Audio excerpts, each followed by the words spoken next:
Chapter 2, Motivation Key Number 1, Setting Realistic Goals. A goal by definition is the end result of achieving your objectives. Some people hope to achieve success by becoming the first to walk on unexplored planets, others aspire to fly aircraft that have not yet been invented, and still, others hope to become billionaires overnight.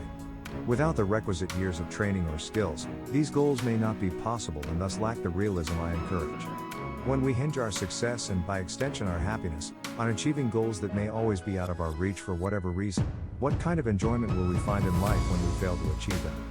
Bear in mind, however, that there is a huge difference between setting realistic goals and limiting yourself. That is why my encouragement to you is to set goals that are SMART and thus realistic. The acronym SMART means that our goals will be specific, measurable, achievable, realistic, and time-bound. When we employ this kind of framework to analyze our goals, we are less likely to end up disappointed, and it will be easier for us to stay motivated to work towards this goal.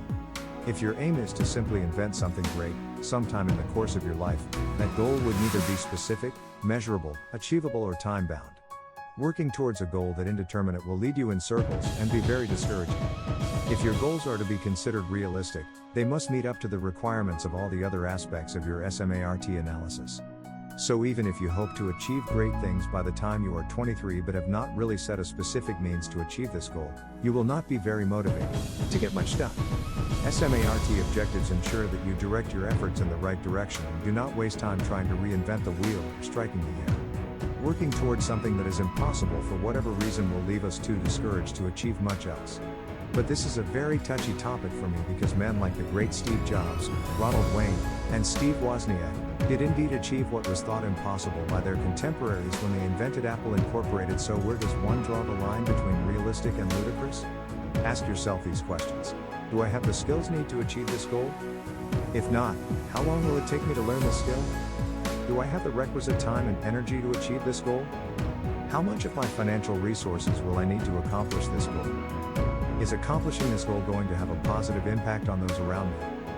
Do I have the discipline required to achieve this goal? Am I willing to suffer the consequences of trying to achieve this goal? Are my family and friends going to support my decision to pursue this goal? Will I truly think of myself as successful if I achieve this goal? What will I do if I do not succeed on the first try? Answering these questions will help you determine whether you have the drive to accomplish the goals you have in mind. These questions are not to discourage you but to help you prepare yourself to become successful. The chapters that follow are designed to help you keep on track and stay motivated. Chapter 3, Motivation Key Number 2, Occasionally check your progress. The very definition of a goal implies that it must not only be specific and realistic, but also measurable. When it is difficult to measure the progress you have made in achieving a specific goal, it is highly unlikely that you will be very motivated to keep pushing yourself to meet that goal. Just think about it. If your goal is to get to work on time tomorrow, you will constantly check the time at each stage in the journey.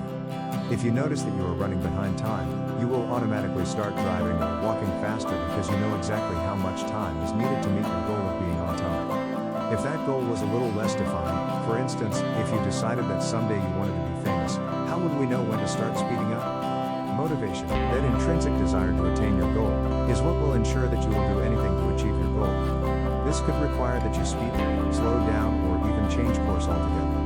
But motivation is a very fragile occurrence. You constantly need to fan the flames of desire in order to keep yourself motivated. That is why it is so important for you to avoid the urge to check your progress too often. Checking your progress only occasionally is one of the best ways to develop a realistic view of your progress. After all, Rome was not built in a day. This is especially so for long-term goals. To help you get the point, let us revisit the illustration of your goal of getting to work on time tomorrow. If you were driving down a busy freeway and nervously checked the time every 60 seconds, would that help you get to work any faster? I highly doubt it. There will always be factors or obstacles outside of your control, like the weather or traffic. Constantly checking the time will not remove these obstacles. At that rate, you may never reach your destination because you are too distracted by the time and may very well end up in an accident. While it is good to evaluate your progress in order to determine whether your current approach is leading you to a successful outcome, doing so too often will be both distracting and disappointing. If you have any children, you will know exactly how soon is too soon and how often is too often. Children are not very good at delayed gratification. If you tell them you will play with them soon, you can expect them to return every few minutes to ask when that will be. If they learn that milk will help them to grow big and strong, they will